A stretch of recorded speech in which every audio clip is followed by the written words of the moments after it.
우리 옆에 계신 분들과 함께 인사 나누도록 하겠습니다. 평안하기를 바라는 마음으로 인사합시다. 샬롬, 샬롬, 샬롬. 네, 오늘은 하나만 더 인사해 보도록 할게요. 우리 옆에 계신 분들한테 사랑합니다라고 한번 고백해 보도록 하겠습니다. 시작! 사랑합니다. 여러분 진심으로 사랑하시나요? 목소리가 적어요. 진심으로 사랑하시나요? 네, 주님의 이름으로 여러분 사랑합니다. 말씀 전하기에 앞서서 한 가지 말씀을 드리고자 합니다. 여러분 혹시 사랑 고백 잘 하고 계신가요? 네, 목소리가 작아지죠. 네, 내가 가장 사랑하는 사람한테 사랑한다는 말이 어찌 그렇게 힘든지 모르겠습니다. 근데 제가 보니까요, 우리 민들레 교회 교우님들 중에 사랑꾼이 굉장히 많은 것 같습니다. 제가 간혹 보면은 서로 간의 그 사랑을 표현하는 모습들을 많이 보게 됩니다. 우리 교회에 굉장히 사랑 빠지셔서 팔불출 같은 분들이 간혹 계세요. 근데 그 모습이 밉지가 않습니다. 굉장히 따스하고 존경할 만합니다. 네, 저도 이제 결혼한 지 얼마 안 돼서요, 사랑한다는 표현을 끊임없이 해야겠구나라는 생각을 우리 성도님을 통해서 본받게 됩니다. 우리 모든 민들레 교우들 또한 서로 항상 사랑한다는 고백이 넘쳐나기를 축복합니다. 이야기 하나를 들려드리겠습니다. 캐시라는 한 아이에 대한 이야기인데요. 이 캐시라는 한 아이가 엄마와 단 둘이 살았다고 합니다. 근데 단 둘이 사는 이 삶이 굉장히 가난하고 힘들었다고 해요. 그게 너무나 싫었던 캐시는 집을 떠납니다. 가출하고 만 거죠. 그 나이가 고등학교 1학년 때였습니다. 처음에 얼마나 자유로웠던지 마치 자기 세상 같았습니다. 엄마의 잔소리를 듣지 않아도 되고 학교에 숙제를 하지 않아도 되고 공부할 필요가 없었기 때문에 얼마나 자유로웠을까요? 무엇보다 좋았던 것은 내 스스로 내가 직접 필요한 만큼 돈을 벌 수 있었다라는 기쁨이었습니다. 캐시는 슈퍼마켓에서 일을 하고 서점에서 일을 하고 이러한 점원으로서 일을 하면서 열심히 돈을 모았다고 합니다. 그러나 시간이 흐르고 흘러 서서히 이 돈을 쓰기 시작하는데 쓰면 쓸수록 나도 모르게 욕심이 있는 그곳에 돈을 쓰게 되어 있고 나쁜 길로 빠져들어가고 말았다는 것입니다. 술집에 가서 일을 하면서 결혼도 하지 않은 이 남자 저 남자랑 함께 살았던 것입니다. 그러느라 저축한 돈을 다 날려버리고 급기야 몸에 병까지 얻었다고 합니다. 몸과 마음이 다 상한 캐시는 사랑하는 사람과 결혼을 해서 따뜻한 가정을 이루고 싶었습니다. 그러나 그때 그 사실을 깨달았을 때에는 이미 너무 늦었던 것이죠. 절망한 캐시는 강물에 몸을 던지기로 결심합니다. 그런데 문득 강물 위에 서 보니 저 강물 위에서 보는 그 강물 위에 엄마의 얼굴이 떠올랐다고 합니다. 엄마의 얼굴이 사진처럼 떠오르고 그렇게 자신이 마음에 갈등이 생기기 시작합니다. 그래, 어차피 죽을 거 엄마 얼굴 한 번만 보고 죽자. 캐시는 그 길로 밤 기차를 타고 고향으로 갔습니다. 그저 먼 발치에서만 엄마의 모습을 한번 보려는 마음이었습니다. 그런데 웬걸 집 앞에 이르렀을 때 그 집의 불은 환하게 밝혀져 있었습니다. 그래서 캐시는 생각했습니다. 오늘이 무슨 날이었나? 내가 떠난 지 너무 오래돼서 무슨 날인지 기억이 안 나는데. 생각하면서 캐시는 현관문을 가만히 열어보았습니다. 잠겨있지 않았습니다. 금방 문이 열렸고 그 소리에 엄마가 뛰어나와 캐시를 끌어안았습니다. 그리고 엄마는 캐시에게 이렇게 이야기를 합니다. 어서 오너라 캐시야. 내가 집을 나간 그날부터 엄마는 10년 동안 한 번도 문을 잠그지 않았단다. 그리고 집이 캄캄하면 네가 왔다가 그냥 돌아갈까봐 24시간 항상 밤마다 불을 켜두었지. 딸은 엄마를 배신하고 떠났지만 어머니는 한결같은 사랑으로 캐시를 기다렸다는 것입니다. 이러한 사랑, 여러분 어떠한 사랑일까요? 이러한 사랑을 우리는 아가페 사랑이라고 이야기를 합니다. 그리스어, 바로 헬라어로 사랑이라는 단어를 표현할 때 총 4가지의 단어로 표현을 합니다. 첫째는 에로스, 둘째는 필리아, 셋째는 스톨게, 넷째는 아가페라는 이름으로 사랑을 표현합니다. 이 에로스라고 하는 사랑은 남녀 간의 사랑을 의미합니다. 그리고 필리아라고 하는 사랑은 친구 간의 사랑을 의미하고, 스톨게라는 사랑은 부모의 사랑을 의미하고, 아가페라는 사랑은 바로 하나님의 사랑인 것입니다. 우리는 성경에서 이 모든 네 가지의 사랑을 우리 개역 개정에서는 딱 하나로 씁니다. 사랑. 단 한 글자로 쓰기에 어떠한 단어인지 모르지만 오늘 본문에 등장하는 사랑이라는 단어는 바로 아가페 사랑을 의미하는 것입니다. 그래서 오늘 본문의 사랑은 아가페라는 단어로 쓰였는데, 우리는 사랑하면 흔히 남녀 간의 사랑, 에로스를 상상합니다. 그러나 성경 속에 나타나는 사랑이라는 단어는 대부분 하나님의 사랑, 아가페를 의미하는 것입니다. 에로스, 필리아, 스톨게, 아가페, 이 네 가지 모두 사랑이라고 하지만 에로스, 필리아, 그리고 스톨게는 사랑의 그림자에 불과하다라고 말을 할 정도로 오직 아가페만이 참 사랑이다라고 할 수 있습니다. 그런데 이 아가페의 사랑, 누구의 사랑입니까? 앞에 말씀드렸듯이 바로 하나님의 사랑인 것입니다. 우리가 아가페 사랑을 말할 때 이렇게 이야기를 합니다. 조건적인 사랑이 아니라 무조건적인 사랑이다.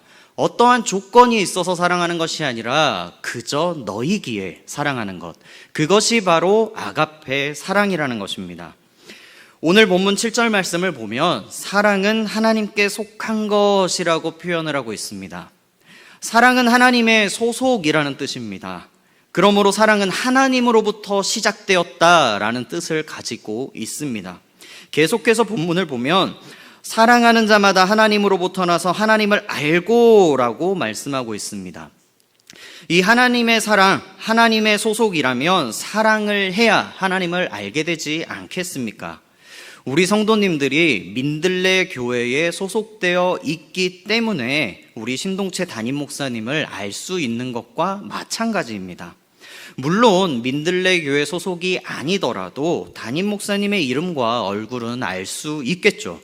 그러나 목사님의 설교 어떻게 하고 또 우리 성도님들과 어떻게 교제하는지에 대해서는 아마 알 수 없을 겁니다. 이처럼 사람은 사랑을 하고서 바로 아가페를 하고서야 하나님을 바로 알 수 있다라는 것입니다. 또 한편으로는 하나님을 아는 사람만이 아가페를 할 수 있는 것입니다. 그러니까 아가페는 하나님으로부터 사람에게서 나오는 것입니다. 사람에게 이른 아가페는 다시금 사람을 하나님께로 인도한다라는 것입니다. 좀 전에 캐시 어머니에 대한 말씀을 전해드렸습니다.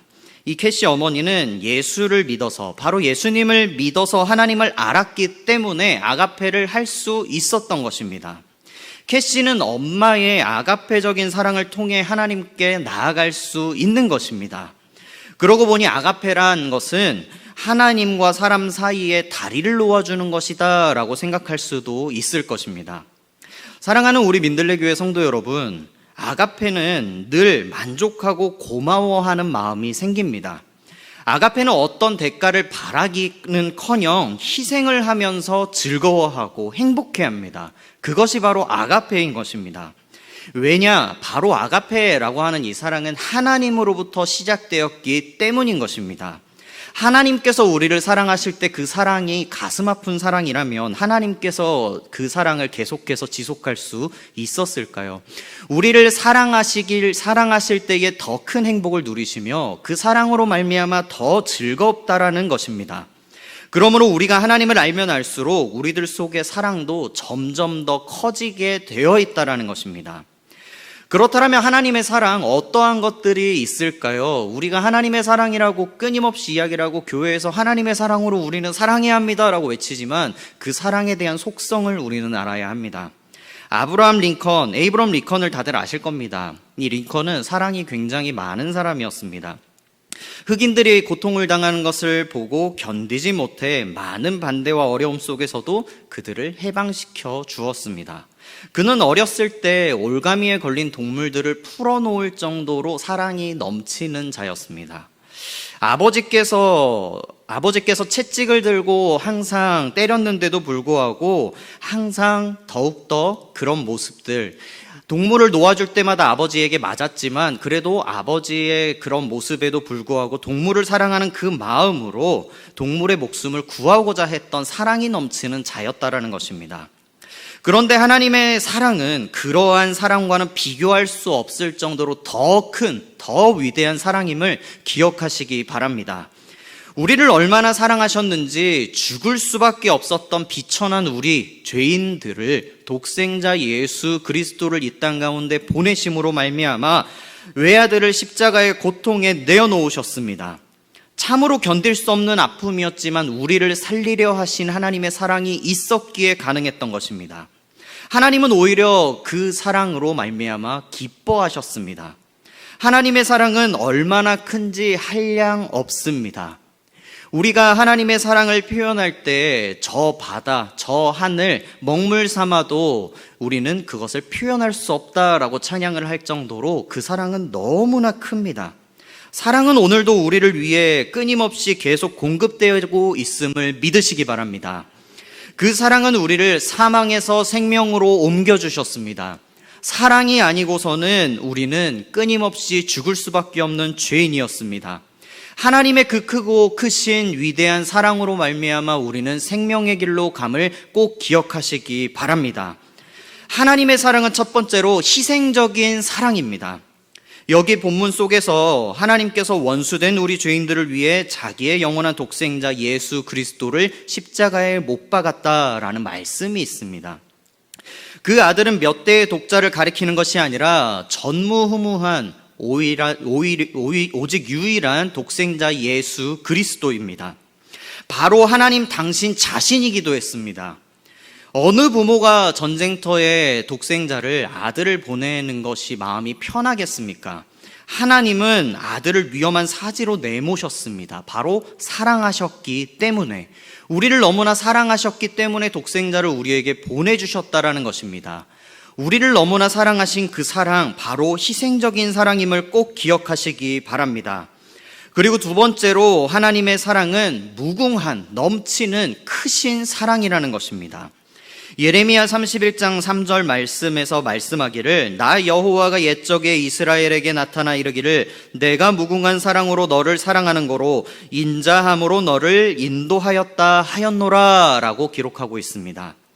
하나님은 그 사랑, 한계가 있는 사랑이 아닙니다. 무한한 사랑입니다. 그렇기에 우리는 표현할 수 없는 것입니다. 시간과 공간을 초월하는 무궁한 사랑이라는 것입니다. 하나님의 사랑은 영원하십니다. 그러기에 오늘도 여전히 죄악 가운데 있어 소망이 없는 인생들에게 동일한 사랑을 부어주고 계신 것입니다. 하나님의 사랑은 소낙비 여름 일기처럼 끊임없이 우리에게 부어지는 것입니다. 더욱더 우리에게 풍성히 부어지는 사랑, 그 사랑으로 말미암아 우리는 살아나는 줄 믿습니다. 세상에 있는 자기 사람들을 사랑하시되 끝까지 사랑하신다라고 말씀하셨습니다. 언제까지만 사랑하고 마시는 하나님의 사랑이 아니라 우리가 죽는 그날까지, 죽어서 주님의 품 안에 안기는 그날까지도 우리를 사랑하시는 사랑, 그것이 바로 하나님의 사랑이라는 것입니다. 세 번째로 하나님의 사랑은 소망을 주는 사랑입니다. 하나님께서 우리에게 나타내신 사랑은 우리를 살리고 축복하시고자 하는 목적을 가지고 있습니다. 우리는 세상에 많은 소망을 두고 살아갑니다. 하나님께 소망을 두어야 하는데 세상에 소망을 두고 살아갑니다. 하지만 이 세상에 소망을 두고 살아간다는 것, 영원한 소망이 과연 있을까요? 세상에서 추구하는 부귀와 명예, 권력에 대한 소망은 일시적인 소망입니다. 하지만 하나님께는 영원한 소망이 있음을 믿으시기 바랍니다. 우리가 두어야 할 것은 오직 하나님의 사랑, 그 크신 사랑 앞에 소망을 두어야 할 것입니다. 우리 모두 하나님의 위대하신 크신 사랑 안에 거하시기를 바랍니다. 그분의 사랑은 독생자 예수 그리스도를 보내셨으므로 우리를 멸망치 않게 하신 희생적인 사랑입니다. 또한 변함없이 끝까지 사랑하시는 사랑인 것입니다. 그리고 영생의 소망을 주시는 사랑인 것입니다. 이러한 하나님의 사랑을 우리는 더욱더 강구해야 하는 것입니다. 우리는 하나님을 이렇게 표현합니다. 하나님 그 사랑 자체이시라고, 사랑이신 하나님이라고 고백을 합니다. 하나님은 자신의 사랑을 나타내시기 위해 구체적인 역사 안에서 오셨으며 이곳 가운데에도 오셨음을 믿습니다. 성육신 사건, 바로 인간의 몸을 입고 이 땅 가운데 오셨습니다. 왜냐? 우리를 사랑하셨기 때문에. 사랑하지 않고서는 이룰 수 없는 것입니다. 하나님이 우리를 사랑하셨습니다. 사랑하셨기 때문에 우리에게 이렇게 말씀하십니다. 서로 사랑하는 것이 마땅하도다. 이 마땅하다라는 단어를 사전적인 의미로 찾아보면 이렇게 쓰여 있습니다. 동의어입니다. 사랑하는 것이 당연하다. 마땅하다라는 표현, 우리가 다시금 생각해 보아야 합니다. 그저 사랑해야 하는 것이 선택이 아니라 우리가 서로 사랑하는 것이 당연하다라고 하나님께서 말씀하고 계신 것입니다. 우리 성도님들 서로 사랑하십니까? 우리 가족들을 서로 사랑하고 계십니까? 우리에게 허락하신 수많은 만남들 속에서 이웃들을 사랑하고 계시냐 묻고 싶습니다. 바로 우리는 하나님의 그 크신 사랑을 받아 사랑을 흘려보내야 하는 것입니다. 이것이 선택이 아니라 우리가 해야 되는 의무라는 것입니다. 당연히 우리는 서로 사랑해야 합니다. 이 땅에 살고 있는 우리는 보이지 않는 하나님의 사랑을 사람들에게 보여주어야 하는 사랑의 증인들인 것입니다. 우리가 맡겨진 곳, 우리가 나아가야 할 길, 우리를 보내신 그곳이 바로 우리가 사랑을 흘려보내야 하는 자리라는 것입니다. 저는 끊임없이 궁금했습니다. 왜 하나님께서 장안동에 있던 우리를 갈매동으로 보내신 걸까에 대해서 궁금했습니다. 그리고 기도하던 중에 하나님이 저에게 이런 마음을 주셨습니다. 우리 장안동 성도들을 통해서 갈매동 가운데 하나님의 사랑을 흘려보내라. 신도심 가운데 하나님의 사랑을 넘치도록 흘려보내라 라는 지상대명령, 우리에게 소명과 사명이 있다라는 마음을 주셨습니다. 우리 민들레 모든 교우들의 삶에 분명 하나님께서 넘치도록 사랑을 부어주셨을 줄 믿습니다. 우리는 그 사랑을 흘려보내야 합니다. 하나님께서 서로 사랑하는 것이 마땅하다, 당연하다라고 지금 말씀하고 계십니다. 우리는 서로 사랑해야 할 것입니다. 잠깐 이야기를, 한 가지 질문을 드리고자 합니다. 여러분 혹시 좋아하는 계절이 있으십니까? 저는 그 계절 가운데 지금까지도 계속 좋아하는 계절이 바로 가을입니다. 이 가을을 참 좋아하는 이유가 가을이 되면 노랗게 빨갛게 물들어 있는 단풍들을 바라볼 수 있기 때문입니다.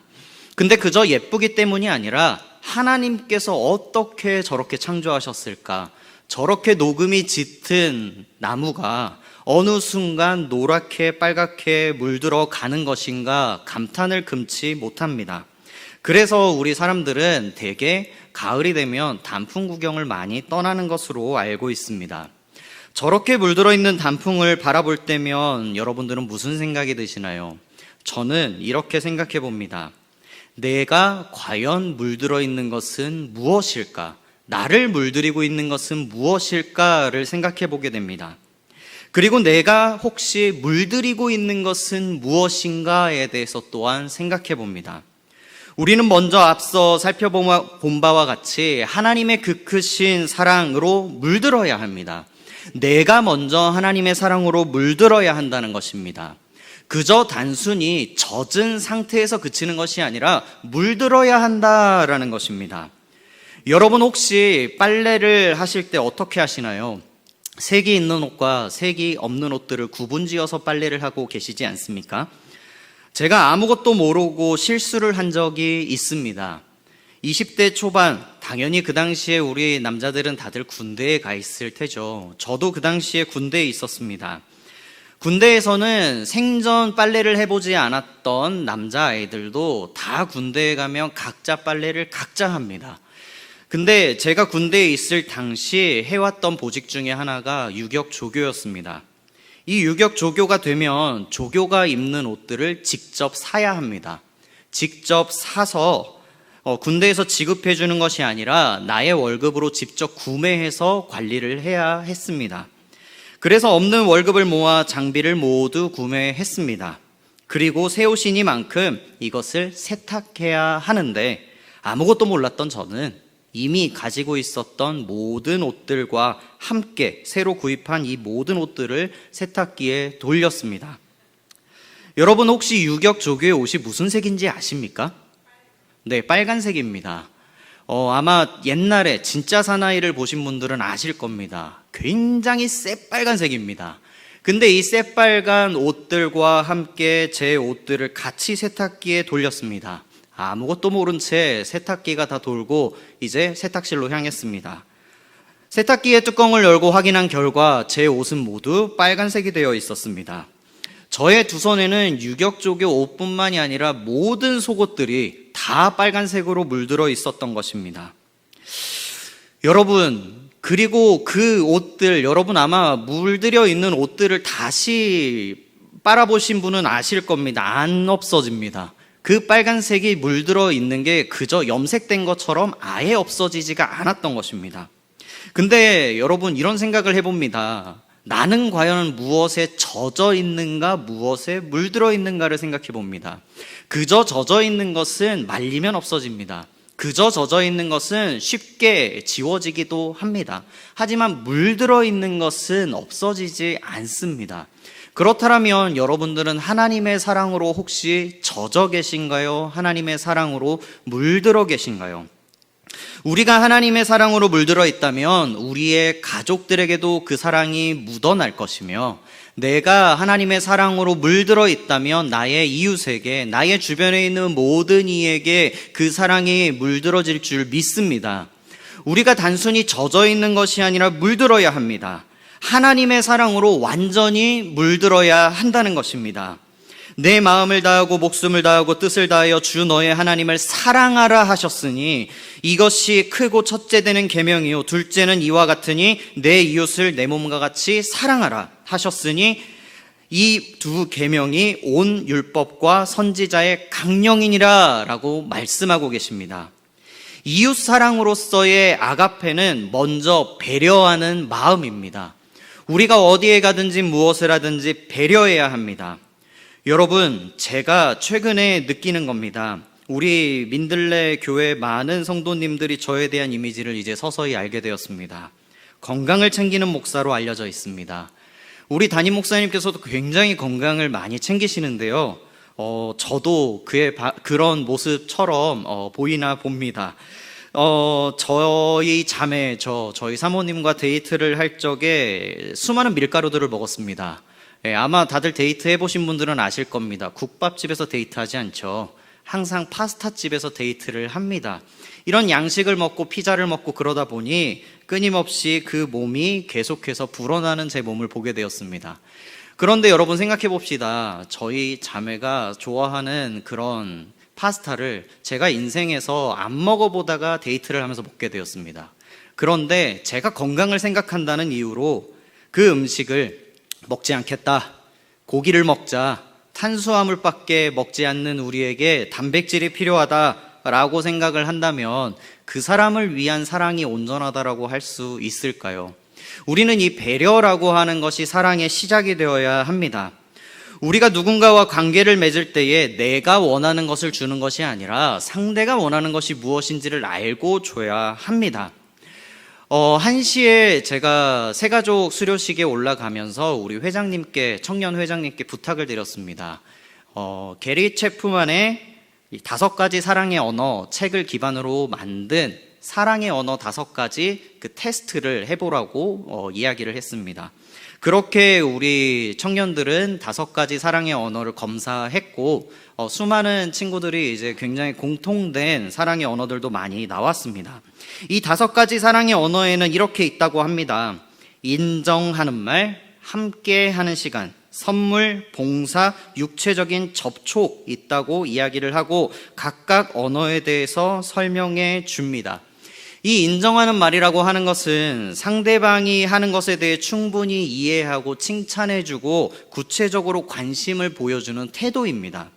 그리고 함께하는 시간은 서로에 대해 완전히 집중을 하는 시간을 의미합니다. 선물 말하지 않아도 아실 겁니다. 물질적인 선물을 주는 것입니다. 그 안에 사랑하는 감정이 내포되어 있기 때문입니다. 봉사라고 하는 것은 상대방을 위해서 기꺼이 헌신하는 마음입니다. 그리고 육체적인 접촉, 스킨십이라고 할 수 있죠. 손잡기, 포옹, 키스 등 다양한 스킨십을 의미합니다. 이렇게 5가지 사랑의 언어가 있는데 개개인마다 우선순위가 다르다라는 것입니다. 함께하는 시간을 좋아하는 사람에게 그저 장거리 연애라는 이유로 멀리 떨어져서 선물만을 지속적으로 보낸다면 그게 채워질 수 있는 사랑일까요? 그 먼 길이라도 달려가야 하는 것입니다. 바로 우리가 사랑한다라고 하는 것은 상대방을 배려하는 것입니다. 제가 굉장히 존경하는 신학자가 있습니다. 디트리 보네퍼라고 하는 사람의 이 신학적 윤리 중에 이런 윤리가 있습니다. 타자의 윤리. 바로 이 타자의 윤리라고 하는 것은 타자를 인정해 줌으로써 내가 존재한다라는 것입니다. 그저 나 스스로 존재하는 것이 아니라는 것입니다. 자기의 완성은 자기 사랑이 아닌 아가페적 사랑인 배려와 타자의 존중으로 말미암아 완성된다라는 것을 디트리 보네퍼는 이야기했습니다. 이렇게 우리가 타자를 존중하고 타자를 인정해 줄 때 그 사랑이 그리고 내 자아가 완전해진다라는 것입니다. 하나님의 사랑이 우리 안에 머물고 그치는 것이 아니라 하나님의 사랑으로 말미암아 우리는 물들어야 할 것입니다. 그리고 그 물든 사랑으로 말미암아 만나는 모든 이들에게 물들여야 하는 것입니다. 그것이 바로 하나님의 사랑을 받는 하나님의 자녀의 모습인 줄 믿습니다. 말씀을 정리하며 이렇게 우리가 함께 고백해 보았으면 좋겠습니다. 함께 제가 선창하며 따라해 주시기를 바랍니다. 하나님의 사랑으로 물듭시다. 하나님의 사랑으로 물들입시다. 아멘. 하나님의 사랑이 흘러넘치는 우리 민들레 교회 모든 성도들이 되기를 주님의 이름으로 축원드립니다. 우리 함께 이 시간 말씀을 생각하면서 찬양 드리도록 하겠습니다. 우리 함께 찬양 드릴 때 아버지 사랑, 우리 하나님의 사랑을 찬양 드리기 원합니다. 아버지 사랑 내가 노래해, 아버지 은혜 내가 노래해. 그 사랑, 변함없으신, 거짓없으신, 성실하신 그 사랑 날 위해 죽으신, 날 위해 다시 사신 예수 그리스도, 다시 오실 그 사랑, 죽음도 생명도 천사도 하늘의 어떤 권세도 끊을 수 없는 영원한 그 사랑 예수, 내가 그 사랑을 찬양합니다 라는 고백입니다. 우리가 먼저 하나님의 그 크신 사랑을 찬양하며 고백하며 나아가기를 원합니다.